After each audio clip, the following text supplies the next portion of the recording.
Assalamualaikum warahmatullahi wabarakatuh. Saya Dinda Wandari, NIM 1912116118 dari kelas 2C Prodi S1 Keperawatan akan mempresentasikan tentang anatomi fisiologi sistem pernapasan atau respirasi.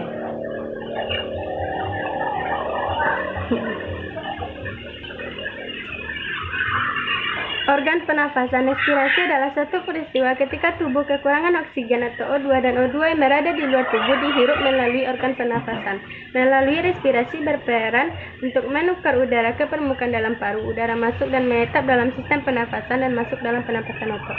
Guna pernafasan yang pertama mengambil O2 dari luar masuk ke dalam tubuh beredar dalam darah. Yang kedua mengeluarkan CO2 yang terjadi dari sisa-sisa hasil pembakaran dibawa oleh darah yang berasal dari sel. 3 untuk melindungi sistem permukaan dari kekurangan cairan dan mengubah suhu tubuh.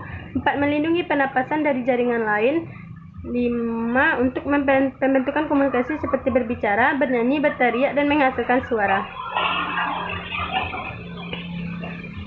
Organ-organ pernafasan yang pertama hidung, 2 faring, 3 laring, 4 trakea, 5 bronkus, 6 pulmo.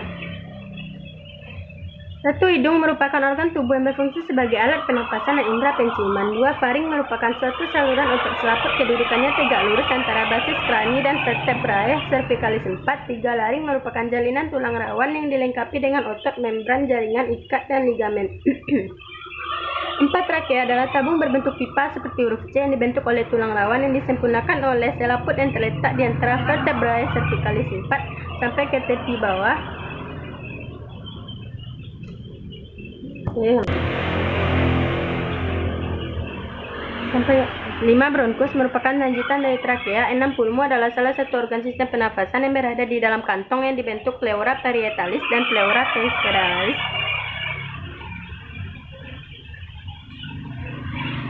Fisiologi pernafasan. Mekanisme pernafasan. Paru dan dinding adalah struktur yang elastis. Dalam keadaan normal terdapat lapisan cairan tipis antara paru dan dinding dada. Pada waktu menarik napas dalam, otot berkontraksi, tetapi pengeluaran pernafasan dalam proses pasif. Aktivitas bernapas merupakan dasar yang meliputi jarak tulang rusuk sewaktu bernapas dalam. Inspirasi adalah proses aktif kontraksi otot-otot inspirasi yang menaikkan volume intratoraks selama bernapas. Tenaga tekanan intrapleura kira-kira 2,5 mmHg. Pada saat inspirasi, pengaliran udara ke rongga pleura dan paru berhenti sebentar ketika tekanan dalam paru bersamaan bergerak mengelilingi atmosfer. Ekspirasi. Pernapasan tenang bersifat pasif. Tidak ada otot-otot yang menurunkan volume untuk berkontraksi. Ini menimbulkan kerja yang menahan kekuatan recoil dan melambatkan inspirasi. Inspirasi yang kuat berusaha mengurangi tekanan intrapleura sampai serendah 30 mmHg. Ini menimbulkan pengembangan paru dengan derajat yang lebih besar. Volume respirasi per menit adalah jumlah total udara baru yang masuk ke dalam saluran pernafasan setiap menit. Sama dengan volume tidak kecepatan respirasi. Rata-rata volume respirasi per menit sekitar 6 liter per menit.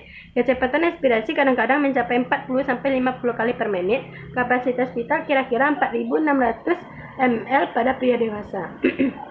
Pengaturan pernafasan. Pernafasan spontan ditimbulkan oleh rangsangan ritmis neuromotoris yang mempersarafi otot pernafasan otak. Rangsangan ini secara keseluruhan bergantung pada impuls-impuls saraf. Pernafasan berhenti bila medula spinalis dipotong melintang di atas nervus chronicus. Sekian, terima kasih.